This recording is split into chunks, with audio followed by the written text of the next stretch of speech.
Welcome to Ghostly, the podcast that puts the paranormal on trial. Every 2 weeks, I unearth a chilling ghost story, tracking down the legends, the eyewitness accounts, and the history behind a haunting. And I, your friendly neighborhood skeptic, get to tag along to poke holes in her theories. My job is to find the logical explanation, the creaky floorboards behind the ghostly footsteps. In the end, it's not up to us. It's up to you, our listener, to weigh the evidence. Yeah, you get to decide, is it a genuine haunting? Or just entirely senseless talk. But before we summon the spirits today, make sure to hit that subscribe or follow button wherever you're listening. It's the best way to make sure that you're in the loop.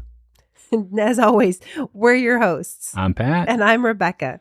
Now, let's turn down the lights and see what's waiting for us in the shadows.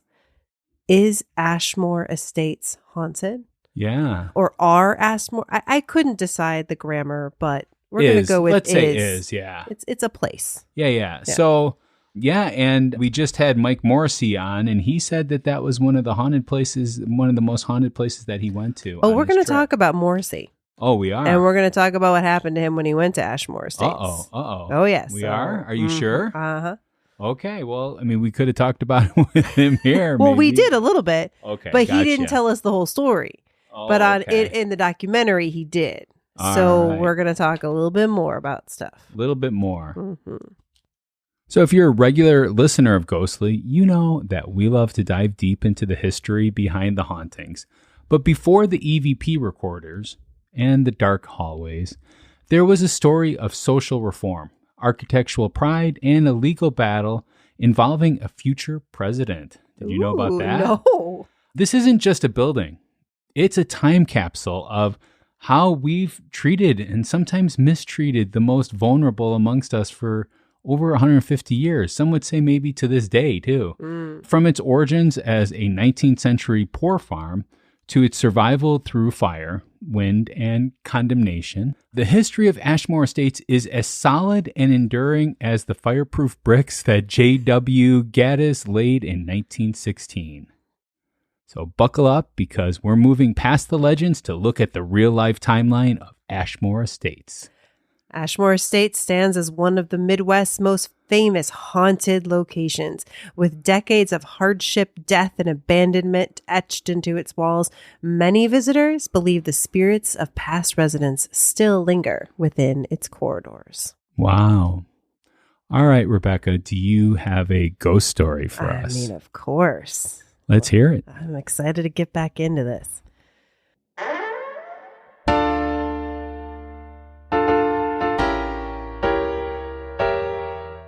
It's time for a spooky tale from Rebecca.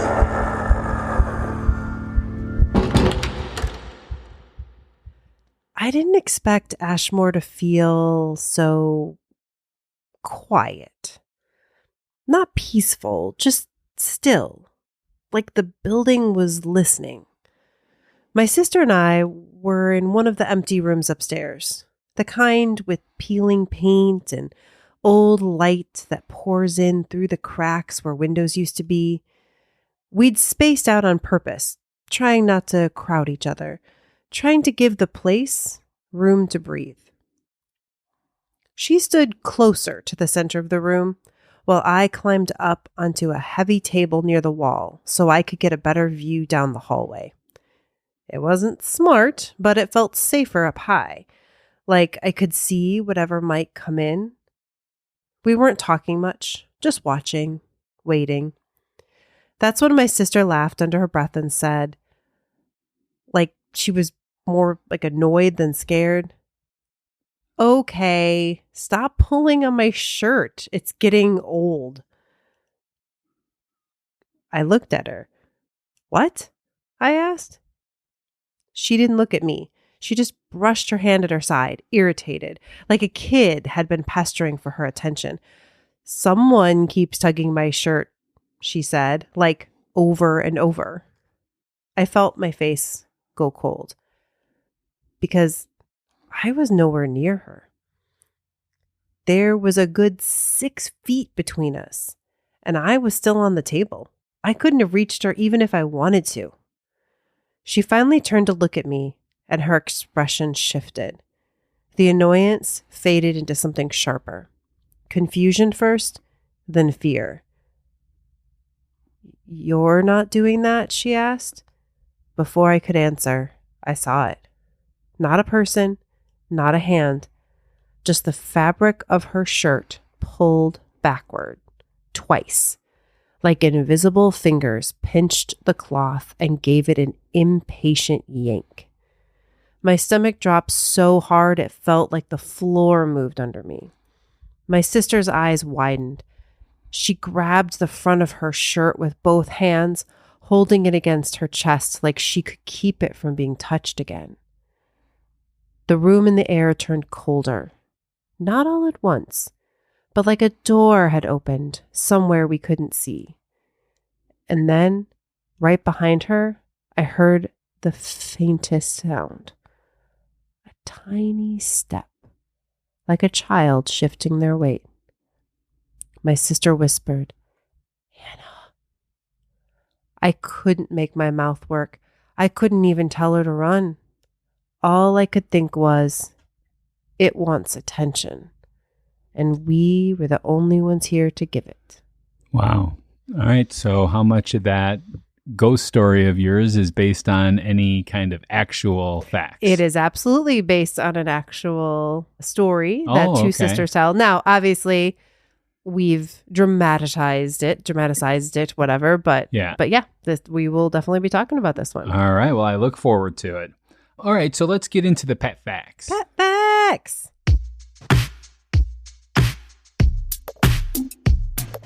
Pets, facts. From a skeptic point of view. Pets, facts. He presents it all to you. Pets, facts, facts. All right. So the ground that Ashmore Estates sits on was a flashpoint for legal drama long before they put up brick walls. And it has to do with one Abraham Lincoln. Oh, there you go. Well, I was just thinking, did we say, like, Ashmore Estates is in Illinois? It is in Illinois, yeah. Don't know, yeah. It is definitely in Illinois. So I should have thought of that then. Yeah. So one of the most famous politicians of all time, right? Yeah. So a decade before the Poor Farm was established, I alluded to the Poor Farm. Mm-hmm. The area was the site of a landmark legal battle. So Abraham Lincoln was hired by a slave owner to argue for the return of a family of slaves. He was opposed to Gideon Ashmore, who sheltered the family. Ashmore actually won this case. The family was freed, and Lincoln lost the case. I mean, we often have this thing about Lincoln that he was, obviously the abolitionist and everything. He was perfect, right? He was perfect. He won everything. Well, and he certainly wouldn't have been supportive of slavery, but I mean, he was a man of his time. He was, certainly back then, he took work where he could get it. And yeah. Well, yeah, definitely. So that was probably pretty bad for Lincoln But, like he was already against slavery because I think we talked about this in the episode that his father would make him work on other farms and stuff like that. And he felt that was slavery. And that's why he was really against it, because he didn't get any money for it. He just had to work. I mean, yeah. And I think part of it, too, was just he was a lawyer, needed money, took cases. Yeah. But, I mean, again, he wasn't infallible. We'll just say that. But maybe he made sure to lose, right? Oh, well, there you go. Okay. Maybe he threw We're in Illinois, everybody. Yeah. We have to somehow defend Lincoln. We have to. He's on the penny. Come on. All right. So the county officials established the Poor Farm. All right. Life was rugged and dangerous. In 1880, 4-year-old Elva Skinner died from burns after her dress caught fire from a wood-burning stove. A tragedy that highlighted the facility's lack of safety. So, like, a poor farm then is like a place where, like, I'm trying to think, is it kind of like a poor house? Like it is. In England, where it's like if you can't pay your bills or you can't whatever, then you're going to get sent there to work. It's exactly like that. Okay. There's another name for it that'll come up. I think it's alms something rather. It's basically that they're needy, people that are given this house and given this land to till, but then the land is owned by somebody else so that they have to give that to them. But this is like their payment is to live there. Yeah. And But it's not just one family, it's like a whole bunch of people, right? And it's only if you are able to actually work that they put you to work. Some of them in the poor farms didn't actually work or did other things that weren't physical labor. Okay. Yeah, so that was like the first tragedy. So this place it was really bad before, and then it gets a little bit better, kind of. Okay. I don't know. So we're going to talk about what has been called the Chamber of Horror. Oh, right? that doesn't sound better. Oh, no. Yeah. So by the turn of the century, so that was 1880-ish. Was when the girl died. Okay. And in 1847 was when Abraham Lincoln had his thing. So about 1850-something is when this place was established as a poor farm. Okay. Like 57-ish, something like that. So by the turn of the century, though, so we're talking 1900s, early 1900s, the wooden buildings were a public scandal. Okay. An inspection revealed that vermin-infested walls and a total lack of plumbing or fire protection. The facility was condemned, paving the way for a modern replacement. Okay. So that was the horrors in it all, is that it was like hell to live there. Yeah, sounds like it. I mean, if you have to live amongst, vermin and stuff like that and worry about your stuff. And also, too, that there were a lot of fires in those days. Yeah. In the 1900s. Even after the girl died, it sounds like there's still, Yeah. I mean, fire safety was not good. They used fireplaces in their house. They would leave, fires burning through the night and stuff like that. People would wake up, the house would be on fire. Materials weren't made from fireproof material. No, they wood. didn't exist. I mean, it was wood, and here in Illinois, it gets pretty dry in the winter times. Even though you would think with all of our snow that it would be wet then, it's not. It's really dry. Yeah. Really dry and gets more brittle then too. All right, so now fireproof became a concept then. Okay. So fireproof like the theaters? Yeah, kind of. So to erase the stigma of 1911 report, the county constructed the massive structure that is seen today. Oh, okay. So the brick and mortar is there as of then. J.W. Gaddis, in 1916, designed the T-shaped brick building. Its main selling point was being fireproof. Ooh. A direct response to Elsa Skinner's death and the 1911 condemnation of the particular area. So residents were legally classified as inmates during that, though, because they were in a poor farm. Okay. So they were as like equivalent to prisoners. It's not like you could leave because you obviously were indebted to somebody at some time, you know. So they were required to work the 260-acre farm if they were physically able. Okay. So not all memories were grim, though. Nancy Swinford, whose father ran the facility in 1940s, recalled it as a community where residents were well-fed and took pride in their work, offering a rare glimpse into the human side of the institution. Now, I am just going to say, obviously, this is the point of view of someone who was like the daughter of the guy in charge, but still, hopefully, she had a decent view of it. For many, the farm was their final stop. An estimated 60 to 100 residents are buried in the Paupers Cemetery. So that is like the poor cemetery that oftentimes they don't even list their names anywhere or anything because you got to pay to have your name listed, I guess. Yeah. We haven't gotten to that human decency where we can do that. So near Route 16, often in unmarked graves because they had no family to claim them even. So as state-run poor farms were phased out in like the 1950s, early 50s to the 80s actually too. There were still poor farms in the 80s. Oh my. Yeah, we talk about slavery being abolished. Slavery was not really abolished. It just, if you had money, you weren't a slave then. So, so the building shifted its focus to a more private mental health care center. In 1959, the property was sold to Ashmore Estates, Inc., and became a private psychiatric hospital. Okay. So over time, the facility struggled with mounting debt and stricter state safety code while It moved away from the almshouse. So that's what I was talking about. Oh, yeah. Okay. That's the poor house. Mm-hmm. I always think of that because Buddhists often would ask for alms. So they would bring their alm bowl and they would just Sure. sit there, and they can't make eye contact, but have to show appreciation too. Anyway, so that's where I always come up with that term. It faced new criticism regarding overcrowding and the difficulty of providing modern psychiatric care in an aging building, as a lot of things were during that time, right? Sure. So in 1986, after failing to meet safety standards and facing crippling financial issues, the facility was closed by the state of Illinois. Okay. So 1987 to the present day, there's been some restoration. After decades of neglect, the building transitioned from an abandoned ruin to a preserved piece of Illinois history. Between 1987 and 2006, though, the building was a target for vandals and urban explorers. Yeah, I read some of those stories. Yeah.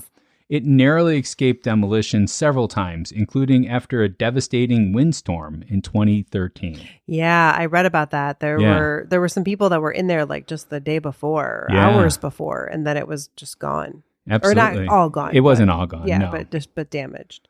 So the current owner, Robin Terry, has led a massive restoration effort. Today, the building is a historical landmark rather than a place of suffering.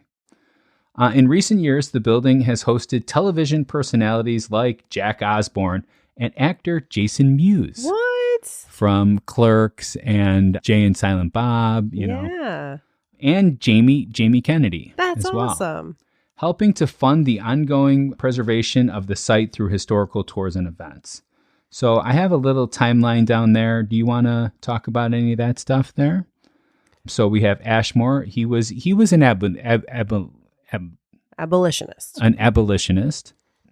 He defeated Abraham Lincoln in 1847 slave freedom case nearby. And then we talk about Elva Skinner. We talked about J.D. Gaddis. And then I think we talked about everything in there. Yeah, I think so. I mean, the one thing I would just say is in recent years, it definitely has embraced its hauntedness. No. You know, even before it had that windstorm, there were people doing haunted investigations there. And I think it was a haunted house for a little bit, maybe before the windstorm. Sure. And then, Robin Terry, when he bought it, he really felt like it spoke to him.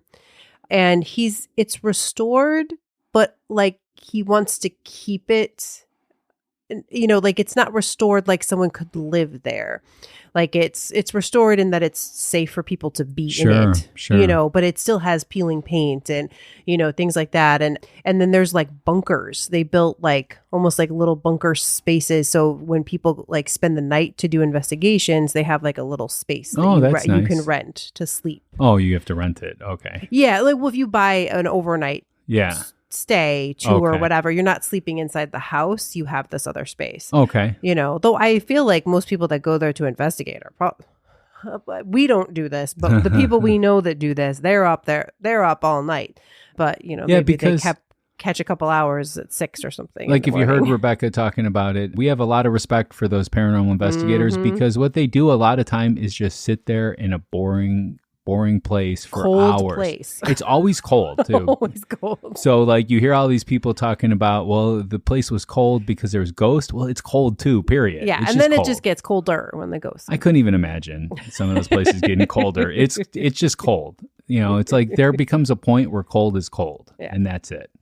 All right. Well, I also just wanted to mention the story a little bit. This place reminds me of the Dunning place. Remember in the city of Chicago, that was like a poor farm thing. Yes. And then a little much bigger, but a scale, but kind of a similar concept. So if you haven't listened to that episode, everybody go back and find the Dunning. Yeah, episode. absolutely. All right. We're going to take a break, listen to our sponsors, tell you about all kinds of good things that you can get or do or be a part of.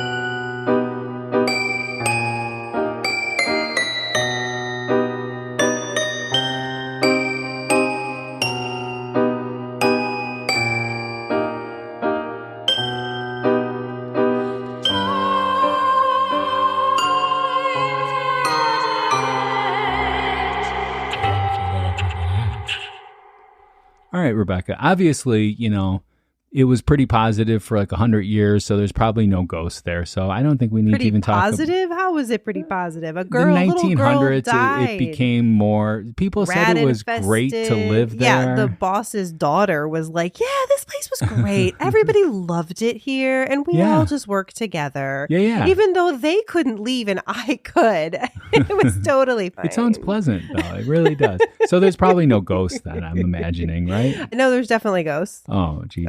And of course, we're going to start with Elva. Yeah. Right? And I will say that, just for the record, Mike's not the only person that says this is the most haunted thing that he did there, but a lot of people say this is like one of the most haunted spots in the world. Absolutely. Yeah. So I'm surprised it took us 180 episodes to do this. And it's in Illinois. Never heard it. But it's down south. Well, we try not to do Illinois episodes back to back to back. That's true. We try to spread it out, right? Yeah. Okay, but let's talk about Elva. So I have some notes here, but you talked about it, so we don't need to do that. But I guess in 1881 there was a school that was there for the children of the poor farm. See, that's nice.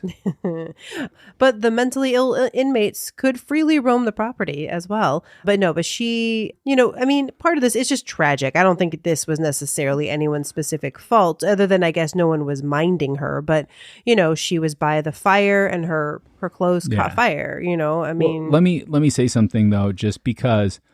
At one point, it became a hospital that they focused on that. But a lot of people in poorhouses had mental conditions. Right. That's why you're not able to sustain yourself. So when you say that people were wandering around and they're looking at the dates and they're like, this doesn't work because it wasn't a hospital then. It didn't need to be a hospital. There was a lot of the poor were also the people that had mental issues then. Yeah. So Michelle Watson Baker, I'm not sure if she's still the historian, but she at one time at least was Ashmore's historian, and she has been into the paranormal her whole life. So she's had several experiences. So we're going to kind of talk about her and some of her experiences as some of our evidence today. We're going to start with the story, though, that I had in my ghost story today. So she and her sister, Hannah, had an experience that they, or at least, I guess, I don't know if they necessarily said it this way, but I believe it's Elva. It's an example of what people claim is Elva. Mm-hmm. So this is a quote from Hannah. Michelle and I were alone in an empty room with several feet between each of us and the wall. I was on a high table and couldn't get down or reach my sister. Out of the blue, Michelle said, "Hey, stop pulling on my shirt. It's getting annoying." There was no way I could reach her. The rest of the evening, I watched her shirt get tugged, like a small kid tugging on their mom's shirt for attention. So this is obviously, others have also claimed to feel the tugging. And then again, it's often attributed to Elva as a child spirit that's looking for attention. To be fair, though, Elva was not in the brick building that is what currently stands there, and these people were. Yes. So it's a different building. Mm-hmm. So I would say same land. I would say that lessens it a little bit, though, right? Would you agree that if they put up a new building, that it would probably, there wouldn't be as many ghosts or not as strong a ghost? Or I actually think it means more ghosts because then they're displaced. But we've used that as an argument before that, this place has gone through so much. Well, it didn't go through that as this building. It went through the land itself. It also went through it in this building too. So it's possible. I would concede that it may not be Elva, but it's certainly a child. Okay. And she is the child, though, that did die there, right. So makes sense to me. All right. Well, I mean, I'm just going to say that sometimes tugging on a shirt can be from other things than people or ghosts grabbing your shirt. It can be that maybe you tucked a little part of your shirt in and didn't realize it. Then every time you move, you feel a tugging then. It could be a lot of different things that happens. But then the sister seeing it get tugged. Yeah. Well, but that could be that though too. Think about it. If like you accidentally had like your shirt tucked into your pants in one little spot and you kept moving and you're looking at another spot, it looks like it's being tugged because it's being held by your pants. Well, I would hope that you would like have moved. She would have moved her shirt around after the first. She might not have realized it though. So I'm just going over what could possibly be. All right. So what's your rating then? So because I came up with a possibility of something else, then I have to go with that. That makes more logical sense than ghost to me. Okay. So I'm going to go 0 on this one. All right. I'm giving this one an 8. I'm sorry. 8. You're all in on this one. All in on this one. And again, they're not the only ones to have experienced. Have you ever given a 10? I don't think so. I'm not sure. Maybe for like I don't know, in like some alien episode of skepticism or something. Are you going to go 10 in this episode, you think? I don't know. You feeling a 10 coming? I don't know about that. We'll see. Okay, we'll see. We'll save that for when we do another episode in Bachelor's Grove or something. Oh, okay. No, I don't know. Okay, number 2. So the other ghost that people often see, the ghostly figure, is Joe. Yeah, I heard of Joe. Yeah, Joe is said to roam the basement of the building and is believed to be the spirit of a former patient who suffered a fatal injury when hit by a train. Joe is said to be protective of the maintenance and boiler rooms, and in particular is said to scratch or harass women who would not have been permitted in the area during its operational years. So here's where we're going to talk about Mike Morrissey. Okay. So if you haven't had a chance yet, our episode last... Let me first talk about Joe with the scratches of people. Go ahead. Because I want to separate that from Mike Morrissey. Well, so that's you're what he's going to... No, that's his evidence, is the scratching and harassing of women. Okay. Well, okay. All right. Let's go ahead. That's the first thing I'm going to talk about. Okay. Yeah, there is a second thing. Okay. Yeah. So in his documentary, Mike talks about a story when he did a tour there. The tour guide told them, the ghost in the boiler room doesn't like women. And a woman in the group started complaining about her chest burning. So she left the house quickly and they all went out with her.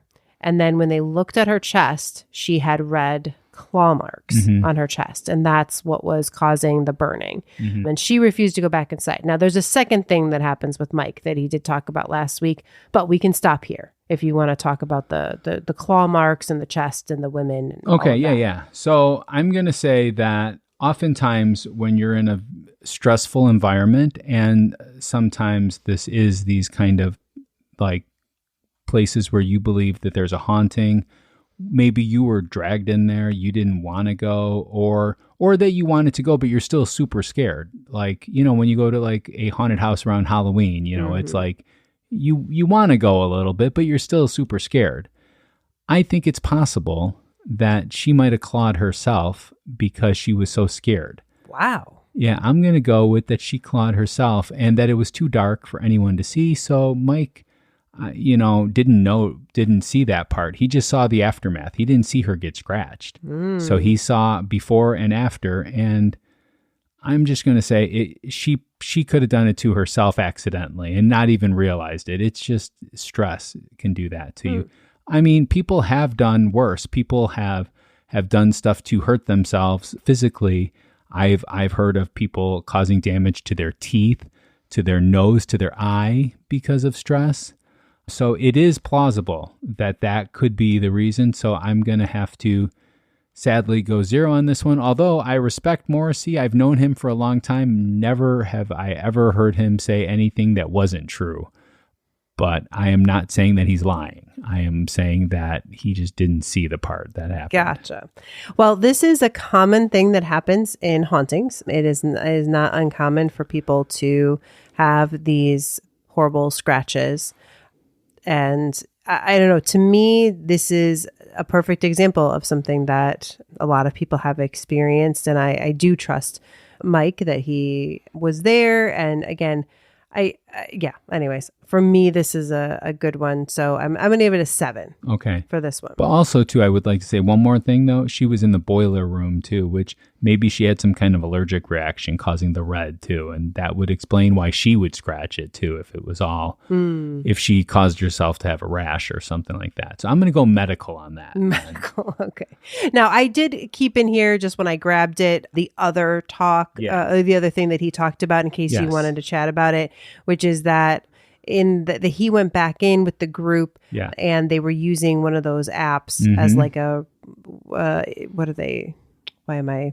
ESP? No. Or EMF. EMF, that's it. ESP. Yeah, it's kind of. Maybe he was listening to ESPN. Yeah. But anyways, he felt that he heard his name 5 times in a very sinister voice that sounded like a snake. Oh.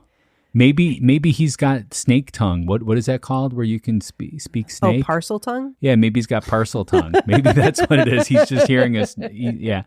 Michael. I think he said Mike. I don't think he said Michael. Mike. Okay, so where I'm going to go here, and anybody that knows me would probably know that I'm going to do this. Those apps, right?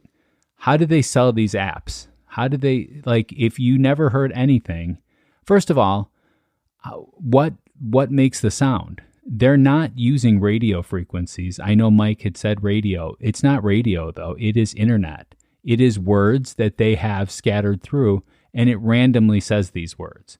Mike is a very common name. If you were going to throw in a name, Mike might be used several times then in that. It could be various different names. Also, it could be sounds that sound like Mike and I was going to Mike. say, like, I am a little more disbelieving of this one. The 5 times is a lot, but Mike, you know what I mean? Like, that's just, Yeah. Mick, you know, like there's just a lot of things that could sound like that. Yeah, I mean, you know, I'm not going to say that I believe any of those other devices either, but they are not labeled usually like ghost investigation equipment. You know, they're used for other things as well. This is not. This is used primarily for entertainment value. I'm sure all of them have to say that at some point. This is used for entertainment value, just like the Ouija board is used for entertainment value. They have words in there. It does use a bank of words. I don't believe any spirit box that uses them. Right. So yeah, sadly, I understand that Mike heard that, and I would understand how that would be frightening and how you would believe that then, but I don't trust anything that's called a ghost app. Yeah, when it's too internet based, I struggle with that a little bit too.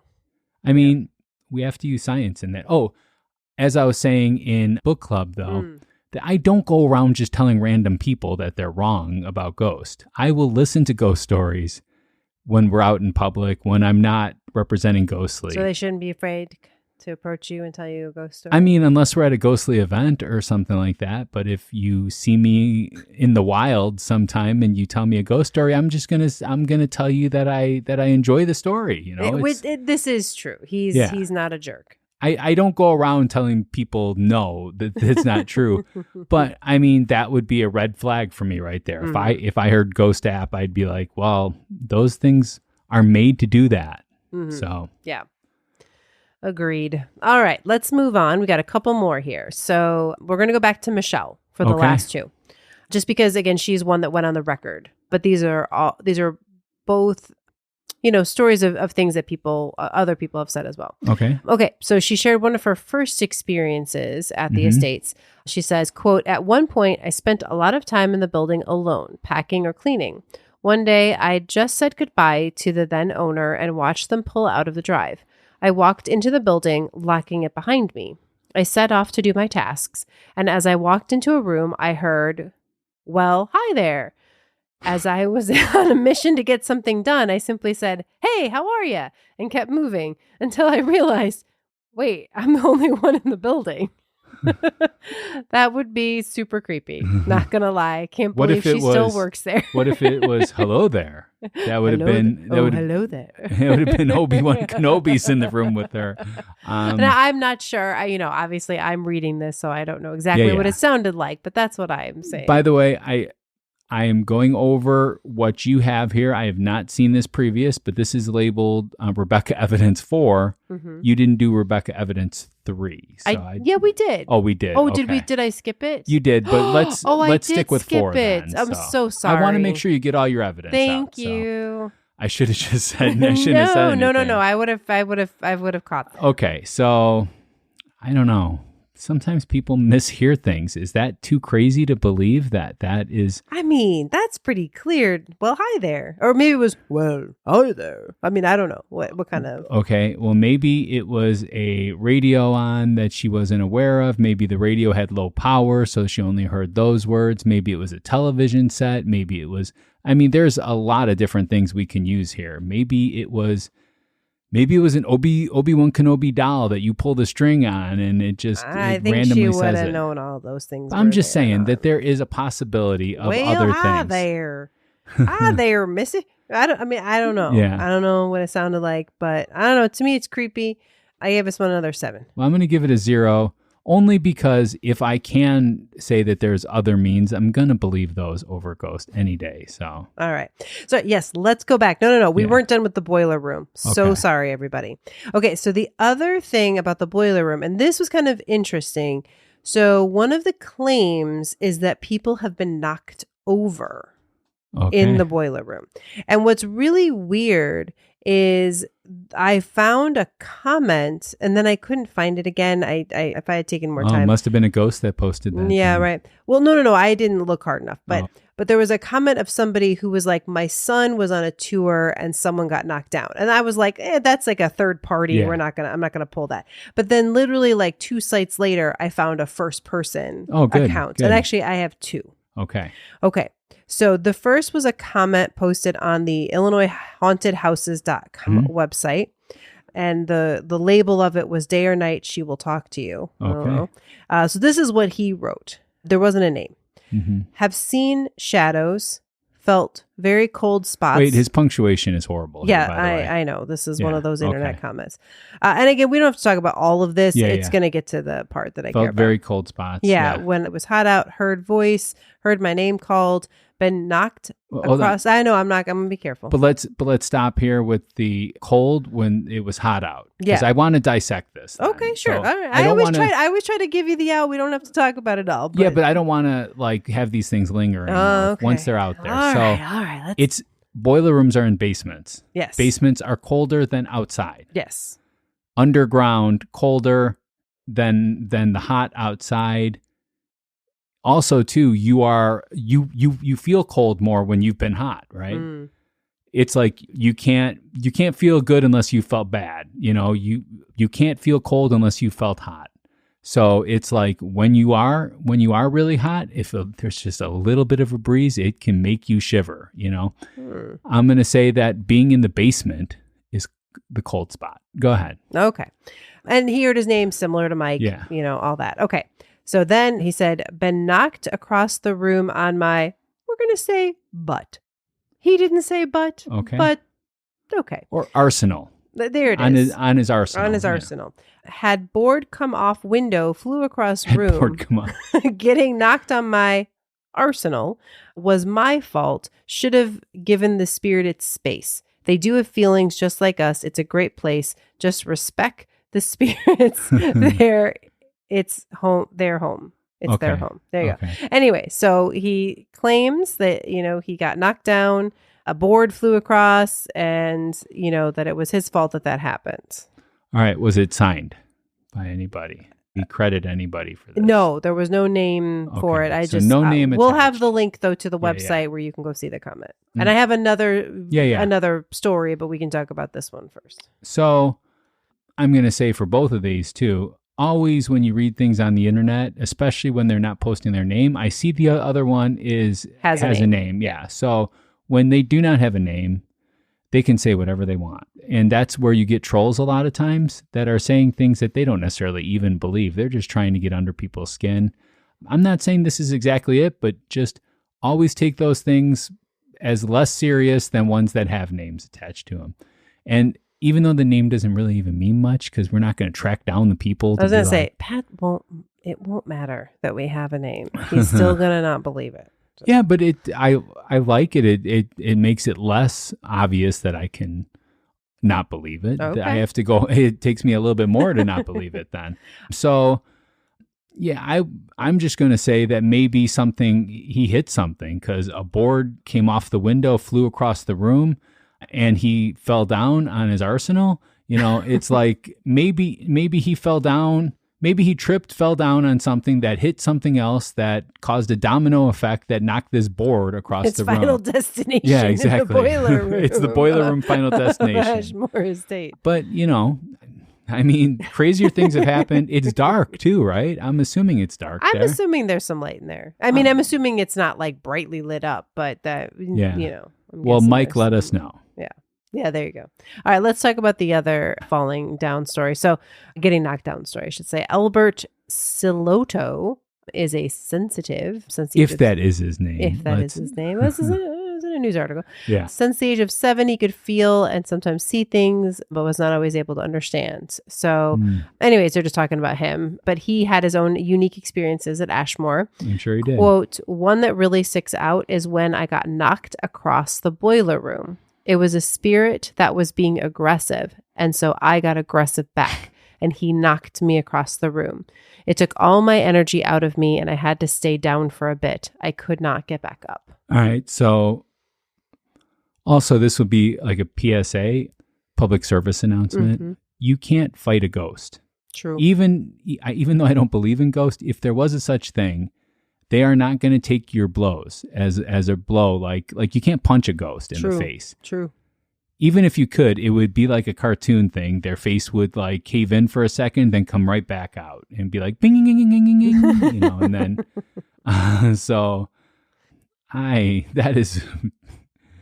I think he hurt himself by fighting what he thought was a ghost. Well, we don't know that it was physical. Like for when he says he got aggressive, like maybe he was. It sounds like physical to me. That's the impression that I get from reading this. So if it was physical, I'm going to say that is the reason why he fell down then, is that he was trying to get physical with the air in front of him, and you can't beat the air. You can't. I mean, you can put something up. You could actually easily beat the air. Just put something up and block it, But, I mean, you can't punch the air, though. It doesn't work that way. So if you're trying, it's not going to work. I'm sorry. We've got 2 stories from 2 completely different writers. Like, it's very clear this is not the same person. Yeah. That has written these. So no, very, very well written, too. This was, but, so it is a boiler room, right? It is. Yeah, people don't normally get thrown across the room. But they might fall down. And that fall down sometimes feels like you got thrown across the room. It's. You said that, fall down. Yeah, you fall down. Oh, So- Jessica, he is making me laugh today on this episode. I'm giving a shout out to Jessica today. Okay. All right, sorry. The fall down. So it feels like you're getting thrown across the room. Yeah. When you fall down, you might feel like you got thrown across the room. It's like that. Maybe you tripped and fell, and that is like the driving force of falling down. You feel like you're being pushed, but you tripped and fell. Boiler rooms are dangerous areas, especially one that's from the early 1900s. I mean, I don't think it's working. I don't No, know. but- it might not be. It actually probably is working because they probably have some kind of heat that they That's can true. provide. I mean, I don't know when these stories happened, but whatever yeah. though. But that doesn't even matter. But that is like the room that is like the industrial area. You shouldn't walk through it in like gym shoes and stuff like that and just expect everything to be fine, hunky dory. Sometimes you get injured in these kind of situations. So that doesn't even. Giving. You know what? What? This is my 10. This is 10. This Okay. is 10. I got 2 people saying they got thrown across the room. Okay. And there's more, but and then This is there was the comment from like This is somebody my- whose son's This is my teacher. total 0. This is like, if I could go beyond 0 underneath that, I would.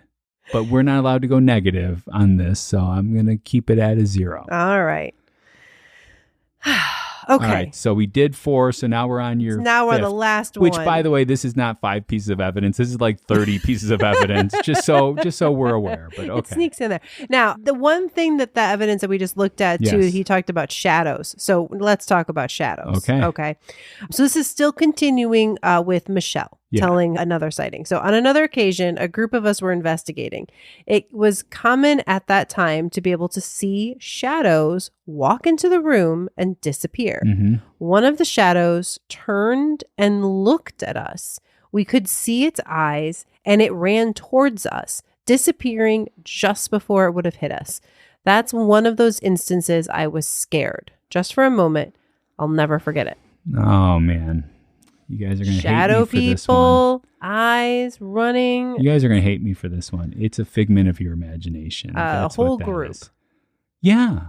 I mean, if from their vantage point, whatever they saw looked like that, it would be for everybody at that vantage point then. So it would make sense. It was a cat or something? If it was like 3 out of 10 people saw it, it would be a different story. Then I wouldn't say that. But I am saying that it was something there that they saw, but it wasn't like a ghost. It was just some kind of optical illusion caused by, I don't know the structure of the building. This is probably in the basement too. This is probably by the boiler room. Everything is by the boiler room and these kind of things. But anyway, so like, I don't know the exact structure, but I'm sure that there's some light that comes in from the outside. I'm sure during these particular investigations, they don't have the lights turned up right. He did quote marks, by the way. He did investigation. Yeah, I did. I did air quotes. Yeah. Sorry. I mean, I get animated sometimes when I'm talking. So, but yeah, I think that this is just a figment of their imagination. It's unfortunate. So I'm not telling that they're bad people. I'm saying that they had a good time that day because they got to tell the story, and they probably keep on going and telling the story. And that's great that they get this. That's great. I don't want to take it away from them, but it is some kind of figment of their imagination, because if there was a known ghost there, then we would have lights blaring at that place and look in every nook and crevice to find the ghost. Science doesn't look for ghosts. If you notice, big scientists, they don't waste their time trying to find ghosts because they don't believe in them. So that's it. There are scientists that do. But anyways, I think this is definitely compelling. You know, shadow people is another thing that people see, which we also heard from a previous piece of evidence. So, I've seen them too. Yeah, I know. People. I invited them to follow me. And now he sees them, yet doesn't believe it when other people do. I don't know. Because they're always around the same distance from me, so it's some kind of optical illusion. All right. I'm giving this one a 7. I'm going to give this one a 0 again. So that brings us to the time when we're going to say goodbye to some of you, but we hope that you stick around for the aftermath. Yeah, don't say goodbye. Well, but I'm going to say goodbye in case they want to. Oh, well, we hope you come back because we got things to do. We do have things to do. Don't worry about it, Rebecca. We're going to be okay. But we will see some of you in the aftermath.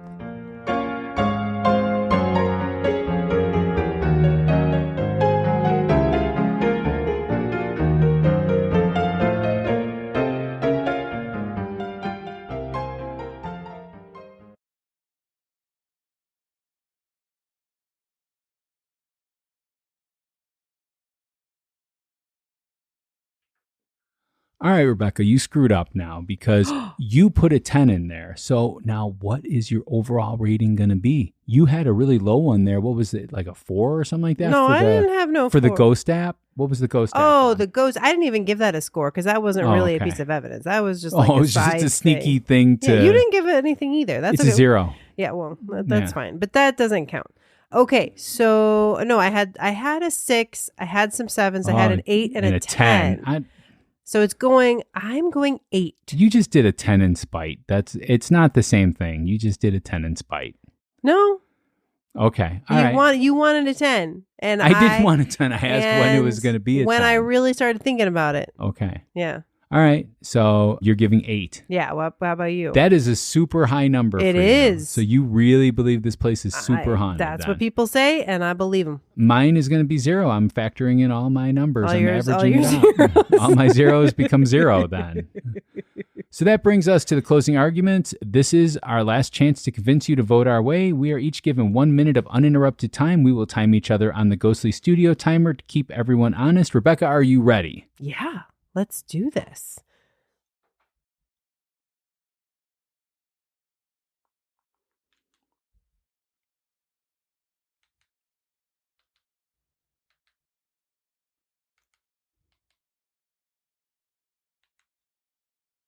All right, here we go.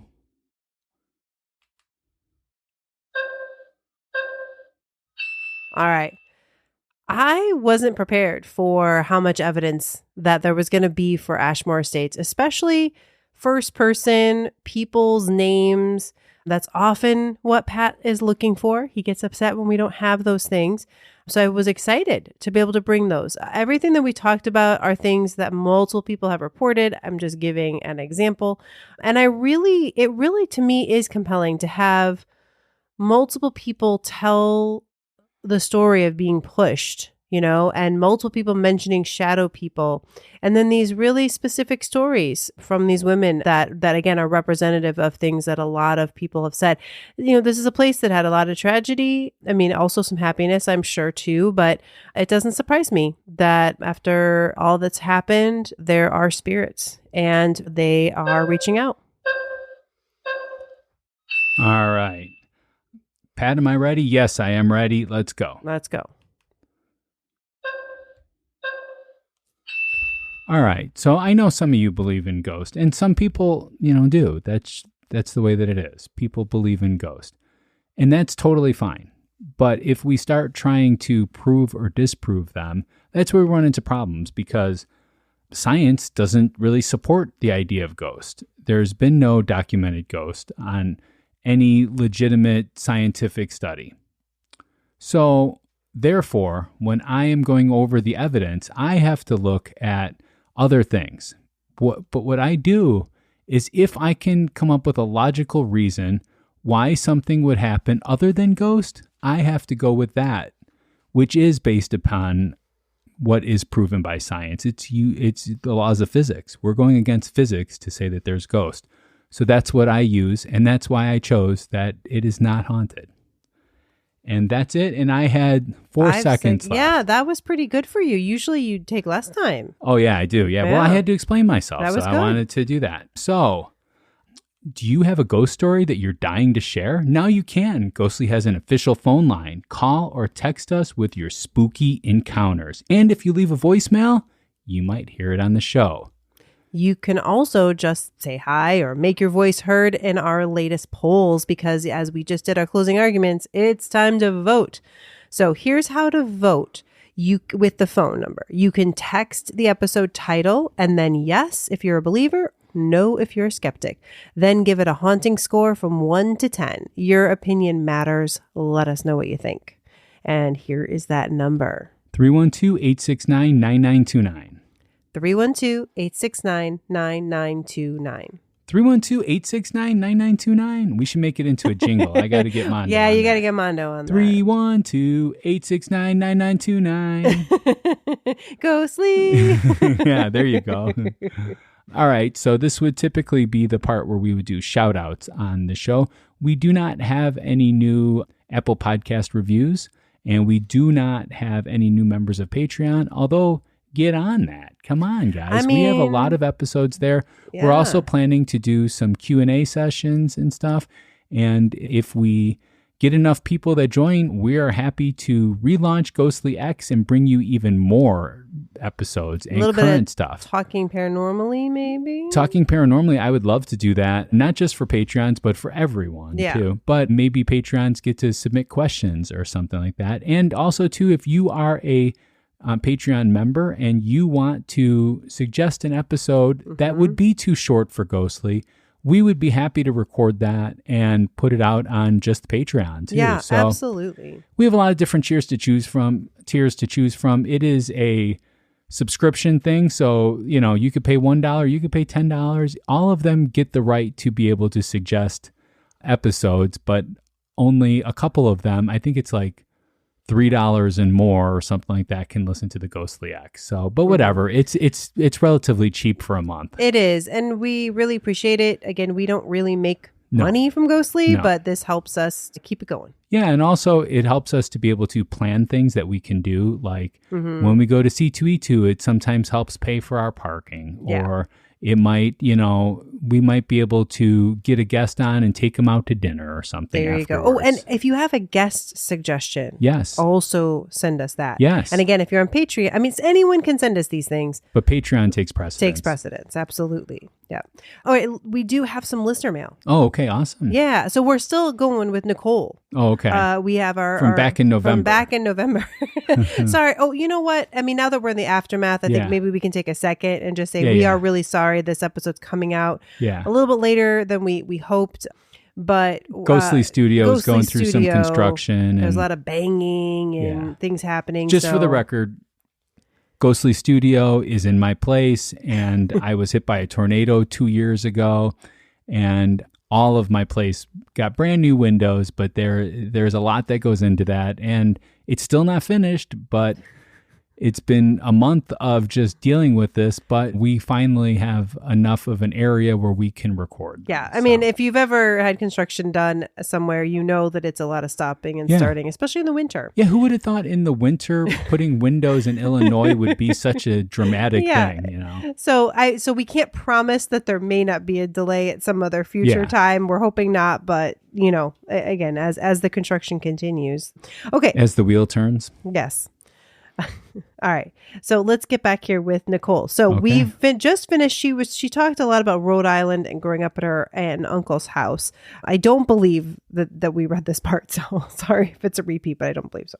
After I turned 18, I moved to Georgia, right outside of Chattanooga, Tennessee. Eventually got married and had kids. The house we lived in when we got married had some strange stuff happen. The kitchen and living room were pretty much open concept.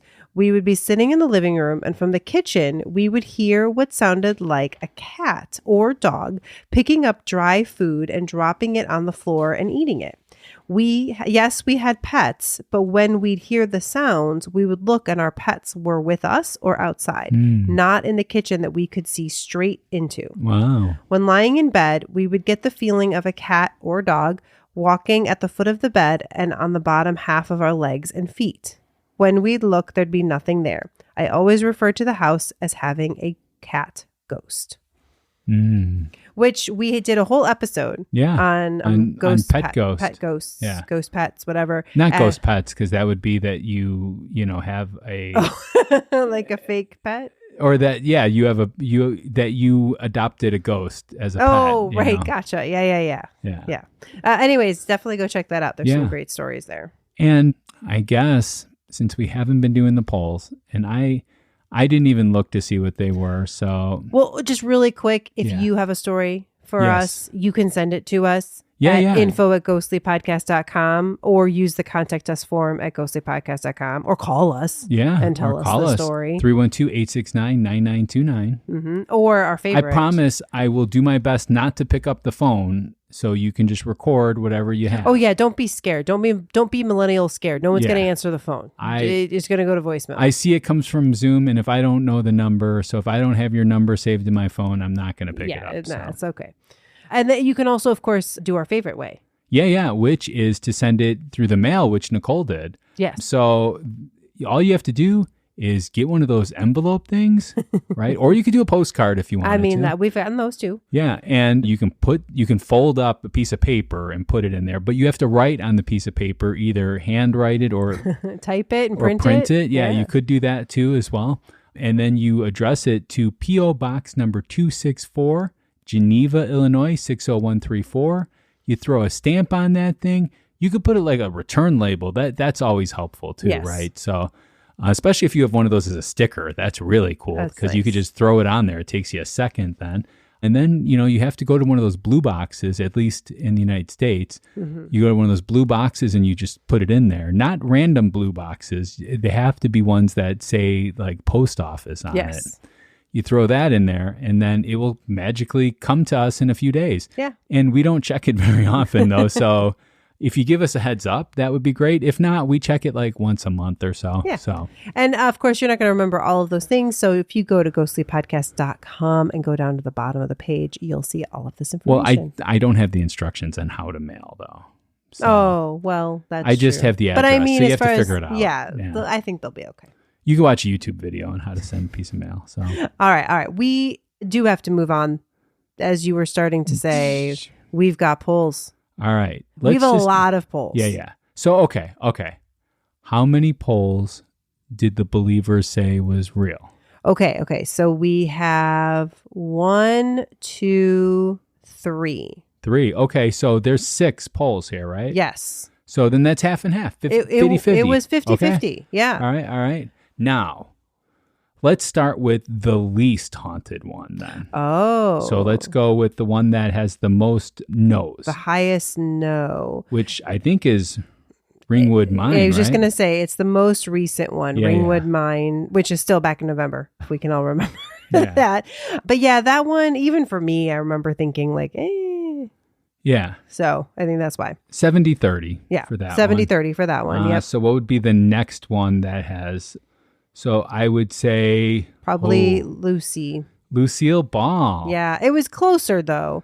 Yeah. 42-58. Okay. But still... 42 yes. 42 58 yes. no. 58 no. Usually you say the winner first. Oh, well, that's but whatever. in the order that it was Okay. And then we would have Joan Crawford at 53% no and 47% yes. Yes. Mm-hmm. Then what would be the next one that we would go to? I think Lennon. Lennon was really close. It was. It was literally one, if I remember, there was like 1 person difference or something like that. So it was 49-51. Yeah. So it was really close. And then it would be Marilyn Monroe, right? Mm-hmm. Yep. Marilyn, certainly a lot of people believe her spirit is around. 68% yes, 32% no. And then finally, the most haunted of the last 6 of our episodes, Sterling Hill Mine. Absolutely. That place was creepy. Yeah, it was a little creepy for you. 72-28. Yes. So thank you guys so much for listening. Sorry it took so long to get you those, but I'm glad we got them out, and I look forward to seeing what the polls are this time. Absolutely. And you remember, you can vote by calling us. You can vote by going to ghostlypodcast.com/polls. Yes, absolutely. We do not take DM votes for that, but you can jump in our DMs if you want to give us a ghost story, or if you just want to say hi, you can do that as well. Absolutely. So don't let your friends miss out on the chills. Share Ghostly with them and help us grow this community of paranormal enthusiasts. Your support means the world to us. I would say a lot of you that are here right now probably came because you were recommended this episode by somebody else. And that is a great way to do it. Make sure your friends are up on the know. You know, you want to be able to talk to them about it. Absolutely. Have those debates. Don't keep it low key, you know. So shout out to our VIP producers who make this all possible. We have Andrew, Alicia, Becky, Cindy, Kevin, Jessica, Alice, and Aaron. Is it real? You be the judge. Share your verdict at ghostlypodcast.com poll section and let the debate continue. Subscribe to Ghostly now and get ready for more spine-tingling encounters with the unknown. What's the next episode, Rebecca? So on the next episode of Ghostly, we're going to be talking about Sorrel Weed House in Savannah, Georgia. And it comes out on February 11th, which means what? Next week. I don't think you got the date right there. I think I did. Oh, did I miss it? Oh, maybe I might have been off a week. Yeah, I think you are, because it's coming out next week. So that would be February 4th. No. This episode that's coming out, that we're recording right now, is coming out on the 4th. So, yeah, I can't wait to hear that episode. So, until next time, stay ghostly. Bye.